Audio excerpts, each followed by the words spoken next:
Hello and welcome to 3.0 TV. I am Vishakha Thakur. The crypto market is facing a significant sell-off with $240 billion wiped out in 24 hours, causing Ethereum to take the hardest hit. Now, ETH dropped 16%, falling from around $2,140 to below $1,800 and is currently struggling to recover at $1,860. Now, if it loses current support levels, ETH could drop to as low as $1,200, revisiting bear market lows. Now, Ethereum is down 62% from its all-time high in 2021, and its ETH BTC ratio has hit its lowest point since December 2020. So the sell-off is believed to be driven by large holders or whales trying to avoid liquidation for the fueling fear in the market. Additionally, Ethereum faced issues with its testnet, where an attacker caused empty blocks by sending zero-token transfers. While the issue has been fixed, it added to the growing anxiety surrounding Ethereum. Strategy led by Michael Saylor has announced plans to raise $21 billion through the sale of 8% Series A perpetual strike preferred stock. The funds will be used for general corporate purposes, including acquiring more Bitcoin and covering business expenses. And the shares, which are convertible notes into the company's Class A common stock, will be sold over time through an at-the-market offering program. Despite this announcement, strategy stock MSTR has fallen over 12%, trading near $252.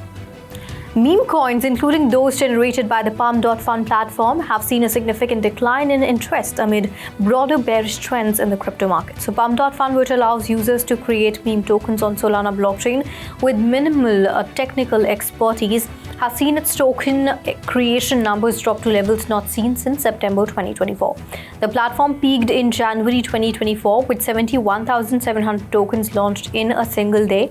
But interest has waned since then. Meme coins like Trump and Libra saw initial popularity but failed to sustain long-term growth, with Trump dropping 82% from its all-time high. And decline in these tokens, coupled with legal issues surrounding Palm.Fun, has led to reduced user engagement and token generation on the platform. USDC's dominance on Binance is rising rapidly, challenging Tether's market position, especially amid the changing regulatory landscape in the European Union.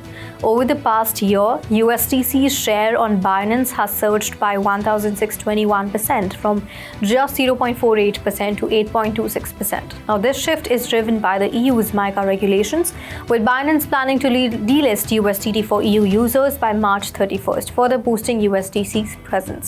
The regulatory push in Europe is expected to accelerate USDC's growth as it adapts better to the new frameworks, while USDT faces challenges. Meanwhile, Japan has also approved USDC for use, marking a significant milestone.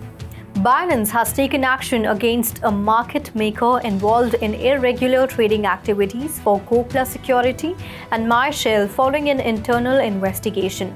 Well, the exchange has off-boarded the market maker, permanently banned them from market-making activities, and confiscated their proceeds to compensate affected users. So Binance stressed that market makers must adhere to strict guidelines, including avoiding manipulative practices like high-frequency trading.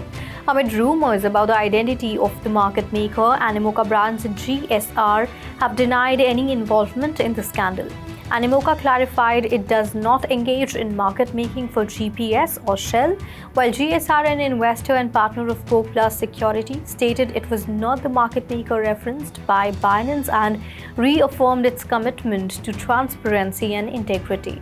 Coinbase has received approval from India's FIU to re-enter the Indian crypto trading market after halting operations in 2022 due to regulatory challenges. So Coinbase's return follows Binance's registration with FIU IND in 2023.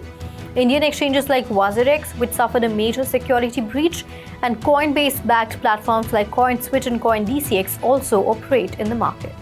Since January 1, 2025, approximately 121,000 Bitcoin worth $10.46 billion and 790,000 ETH were $1.74 billion worth have exited centralized exchanges, totaling a $12.2 billion liquidity outflow.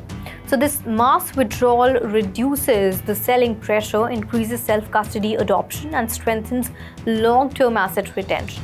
Bitcoin reserves on exchanges are now at their lowest since July 2018, while Ethereum reserves have dropped to levels last seen in 2016. Now, meanwhile, Bitcoin miners have increased their holdings by 1,000 Bitcoin, roughly worth $86.5 million, reducing their need to sell newly minted coins, which supports market stability. VanEck has officially registered the VanEck Avalanche ETF in Delaware, marking a significant step towards integrating digital assets into traditional finance. The ETF is designed to track Avalanche, known for its high transaction speed and scalability. The registration highlights increasing institutional interest in AVAX and suggests a shift towards greater regulatory acceptance of crypto investment products in 2025. Also, the SEC has been reviewing more crypto-related proposals following the launch of Bitcoin ETFs in Jan 2024. Now, VanEck believes the ETF will provide investors with a regulated way to gain exposure to Avalanche, potentially increasing liquidity and adoption.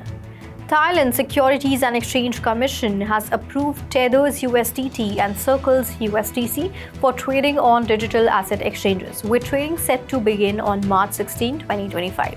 So the move reflects a growing global stablecoin adoption, particularly for cross-border transactions and remittances. The Thai government has been positioning the country as a crypto-friendly hub, previously regulating BTC, ETH, XRP, XLM, and other assets through the Bank of Thailand's sandbox. Officials are also exploring crypto-friendly initiatives like the Phuket Sandbox, which would allow tourists to make purchases using digital assets. The global stablecoin market has grown to $227 billion, up 22% in 2 years, according to DeFi Llama. Also, Thailand joins a growing list of nations embracing stablecoins alongside El Salvador and the US, where lawmakers are working on stablecoin regulations.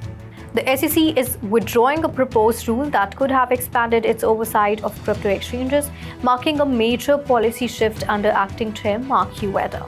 The rule introduced by former chair Gary Gensler aimed to redefine exchanges but faced criticism for its broad scope. Under new leadership appointed by President Donald Trump, the SEC has now also dropped at least 6 enforcement cases against major crypto firms, including Kraken, Coinbase, Robinhood, and MetaMask, signaling a less aggressive regulatory approach. Additionally, the SEC Crypto Task Force, now led by Hester Pierce, is focusing on industry collaboration, launching roundtable discussions starting March 21 to improve regulatory clarity.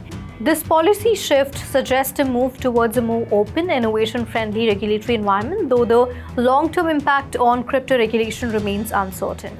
That's all in the bulletin today. Keep watching 3.0 TV for more such updates, and do log on to our website www.3worstv.io or scan the QR code.